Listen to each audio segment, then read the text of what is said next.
Régis, vous avez l'air fatigué. La journée a été dure? Je suis stressé et là, je suis pas bien, Catherine. J'ai comme un poids... J'ai comme un poids sur la poitrine. Régis? Régis? Oh, je sais pas, qu'est-ce qu'il faut faire? Qu'est-ce que vous avez? Répondez-moi! Qu'est-ce qu'il a? Qu'est-ce qu'il a? Je sais pas. Monsieur? Qu'est-ce que je dois faire? Aidez-moi, je vous en... Appelez le SAMU. Faites le 15. Oh. Allô? Monsieur? Le SAMU? Oui. Mon ami vient de faire un malaise. Les gestes d'urgence? Mais non, je les connais pas. Est-ce que quelqu'un sait faire le massage cardiaque? Non. Non, personne. Oh, venez vite, je vous en prie. Monsieur? Venez vite. Monsieur? Je sais pas du tout. Que s'est-il passé? Le cœur s'est arrêté, la circulation sanguine ne s'est plus faite et les organes vitaux n'ont plus été irrigués, et en particulier le cerveau, qui va être l'objet de lésions rapidement irréversibles, et si rien ne se passe, en quelques minutes, le décès va survenir. Il faut donc que tous nous sachions effectuer les 3 gestes indispensables pour récupérer un arrêt cardiaque. Appeler le 15, faire un massage cardiaque pour assurer la circulation sanguine, et rapidement, lorsqu'un défibrillateur est à disposition, défibriller le cœur pour faire repartir la pompe. Régis, si vous m'entendez, clignez des yeux. Serrez-moi la main. Il est inconscient. Lorsque la victime ne bouge pas, qu'elle est inconsciente, qu'elle ne réagit pas, qu'elle ne respire pas ou qu'elle respire de façon très anormale, il n'y a pas de doute, c'est un arrêt cardiaque. Il faut faire le 15, appeler le SAMU, décrire la situation, et on va pouvoir commencer les premiers gestes. Vous avez un téléphone? S'il vous plaît, faites le 15. Appelez le SAMU. Vous dites que mon ami est en arrêt cardio-respiratoire, que nous sommes passés Mickeldel à Paris dans le 15e et que je commence le massage cardiaque. Merci, je m'en occupe. Il faut maintenant, immédiatement, réaliser le massage cardiaque externe, sans attendre l'arrivée des secours. Vous appuyez au milieu de la poitrine en cadence. Ce geste va faire recirculer le sang. Vous créez une circulation qui va permettre de gagner de précieuses minutes.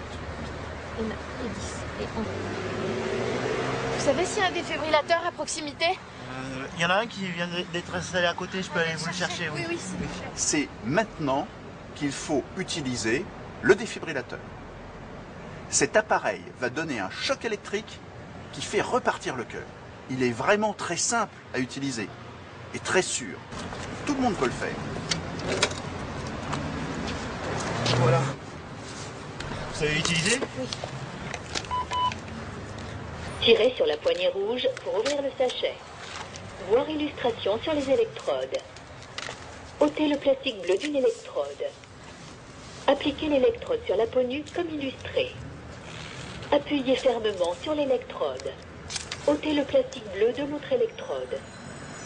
Appliquez l'électrode sur la peau nue comme illustré.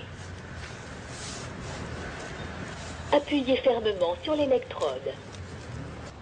Réparation du choc en cours. Reculez-vous. Ne touchez pas le patient.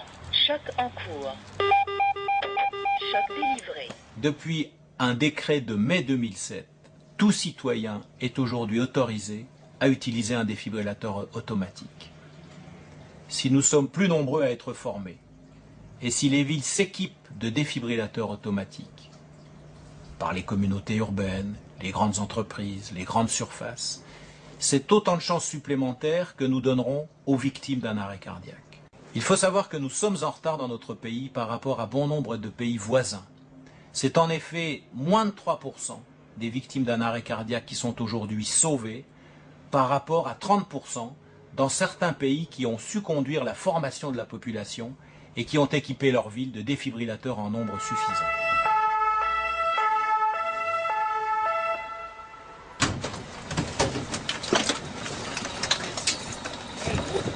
C'est bien, madame. Vous voyez ce que vous avez fait, il y a plus de chances de s'en sortir. On va le prendre en charge. Je prends le relais. Tu peux me prendre le massage, s'il te plaît? L'oxygène. Voilà, continue de masser.